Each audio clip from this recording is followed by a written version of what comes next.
Welcome to the Debrief, where we talk with the Washington Examiner's top journalists about the headlines they're covering this week and where the story's going next. I'm Sarah Westwood, and I'm here today with senior columnist Tim Carney.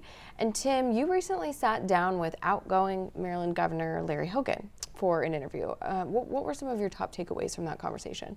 Well, I talked to him about his record in Maryland for 8 years, how he got elected twice in a very blue state while being a Republican, and also his hopes for the future, both his presidential aspirations and his broader vision of the party. An interesting detail that I had learned and he confirmed is that he's already out there running focus groups with likely Republican primary voters in states around the country to try to figure out whether his refusal to support Trump, he in fact cast write-in votes in 2016 and 2020, whether that will make him sort of unacceptable to Republican voters.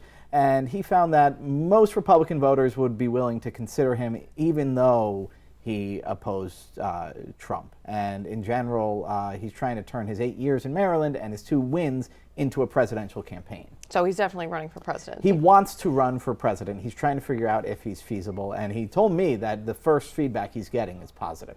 How do you think he fits into what's shaping up to be the 2024 presidential primary field when there will also be some presumably other anti-Trump Republicans? I mean, that could be a crowded lane, right? Well, so he differentiates himself from the people who he's told me go out of their way to criticize Trump. The thing about Hogan is that when he criticized Trump, for the most part, it was either A, when Trump was sort of messing with Maryland, when he called Baltimore, what was it, like a rat and mouse infested hellhole or something like that, or when Hogan was just asked a question about Trump, he tended to give his honest opinion. This is one of the things I noticed in the sit-down with him. He was more forthright. Like, you ask him a question, he'd answer it. And sometimes I was actually caught off guard that a politician did that. And so he'd get asked, what do you think about this tweet by Trump? He'd be like, yeah, that's a really dumb tweet by Trump. He didn't go out of his way to criticize him like an Adam Kinzinger or a Liz Cheney.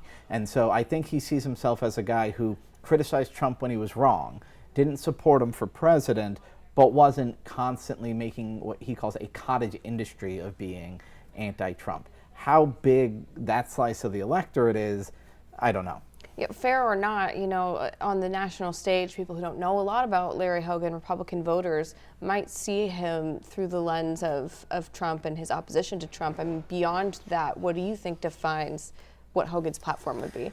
There's definitely a clear distinction between him and Ron DeSantis, and you look at COVID. I lived in Maryland during COVID, and Hogan, after initially being very strict, rolled back the state rules pretty rapidly, certainly more rapidly than in any other state that's mostly occupied by Democrats.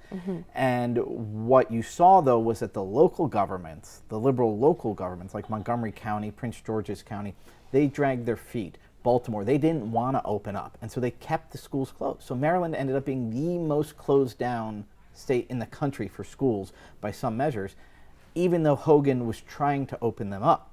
Now, Ron DeSantis, when he didn't like what local governments were doing, he forced them to get in line. When he didn't like cruise ships mandating vaccines on their own private property, he tried to force them to get in line. And Hogan criticized that and said, I'm the sort of conservative who's against mandates. DeSantis is the sort of guy who dislikes some mandates but goes along with others. So there's almost a sort of deeper philosophical thing there. Are conservatives about sort of limited government and freedom and property rights and following rules? That's sort of the Hogan, Ronald Reagan vision of it. Or are they about, no, we have to fight the left in the culture war and we're going to be just as aggressive as them? That's kind of the post-Trump view that a lot of conservatives have. So that is an interesting philosophical difference between them. Well, Tim, thank you so much for being here today. You can get more writing from Tim and the rest of the commentary team at washingtonexaminer.com.